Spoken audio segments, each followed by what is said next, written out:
Consensus 2023 on the expo floor. TVC is here, joined by Eric with Giddy. Eric, thanks for joining us. Can you tell us, what is Giddy? Why are you guys here? Give us some background, please. Yeah, thank you so much. It's great to be here, by the way. So, yeah, Eric Parker. I'm the CEO and co-founder of a company called Giddy. We are working on making crypto and DeFi accessible to everybody. We started with kind of this usability problem of DeFi. It's really difficult to, secure your own wallet, to even buy crypto, to do the DeFi thing, right? To get staked into a really complex protocol.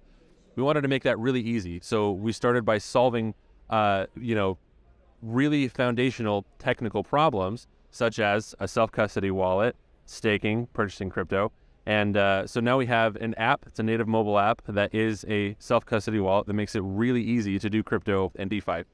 That's brilliant. We're big on self-custody here with the Texas Blockchain Council. Absolutely, It's yes. a big thing that we try to push and encourage everybody to do.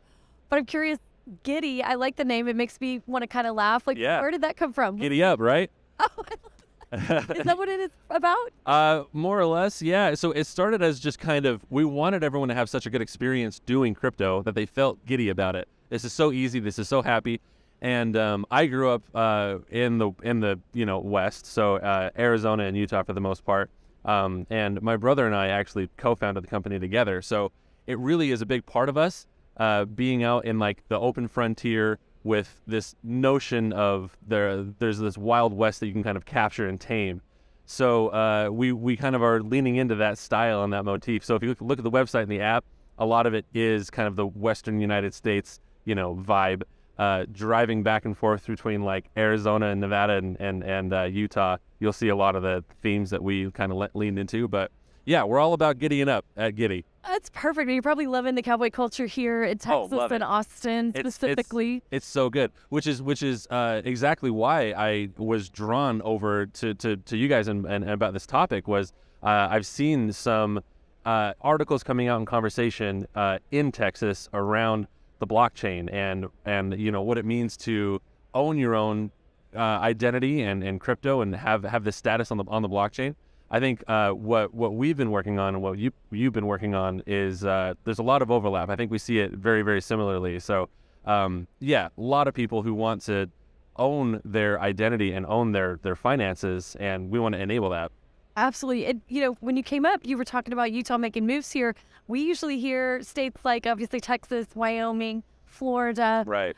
Utah's not been on our map. Tell us, what do you all have on the agenda for the legislative session? Yeah, so Utah has a long history of being a very business and founder-friendly state for technology, for financial products, and so recently the Utah Blockchain Coalition has been working with the state on different bits of legislation that will promote founder-friendly and crypto-friendly, blockchain-friendly, smart and effective legislation. So one of the things that actually just passed is the Utah DAO Act, or whatever we're calling it. I should probably know better, but Utah has provided a way for companies to create a DAO, but redact personal information from that DAO formation. So you can have a DAO that lives on the blockchain with a legal entity in Utah, so that you can do things like employment tax, or you just have a good standing with the state, but you can remove personal information from that legal entity, so that you can have a truly decentralized DAO, right? A digital anonymous / autonomous organization. So it really is meant to get at the core foundational principles of running a DAO on the blockchain. It needs to be decentralized. It needs to be able to run in closer to the ethos of this decentralized, permissionless ecosystem, while also kind of having these connections to the real world. So in the state of Utah, you can create a DAO where you can redact your personal information and run the DAO how it's meant to be run.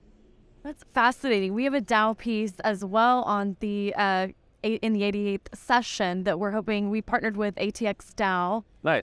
They're kind of experts in this field, so we're hoping that sees success as well. Is there anything else crypto custodial related that you know of that's coming in to Utah right now? Yeah. So another thing that Utah just passed is the ability to have state-issued documents live on the blockchain and have the same legal rights as your paper document. So things that are issued by the state authority, basically, think about a marriage license or a driver's license. Those can exist on the blockchain, and you can, prove ownership of those documents and have the same legal rights as if you were walking up with a piece of paper in your hand. So there's a pilot program right now for those things. But, a question that I hear a lot, that I'm sure you do too, is what is the utility, right? What is the blockchain for? What am I supposed to do with it? And something like a document on the blockchain, it might seem kind of like a trite example, but think about the times when a person needs to either go get their, renew their driver's license, or if it gets lost, you have to reprint it, marriage license, passport, that kind of thing. Think about a single mom out there with 100 different things going on, and they have to spend a couple weeks trying to get this document back so they can get their kids registered for school and all that kind of stuff. Not only on the user side, it really does save a lot of time and efficiency, but on the state side as well. There's a lot of overhead that goes into verifying who you are and, getting all these pieces back together. So it's an example of dipping our toe into the kinds of unlocks and increases in efficiency that we can get from the blockchain. This is fascinating. In California, you've probably heard, they put their DMV information on the blockchain. They're one of the first states to do that.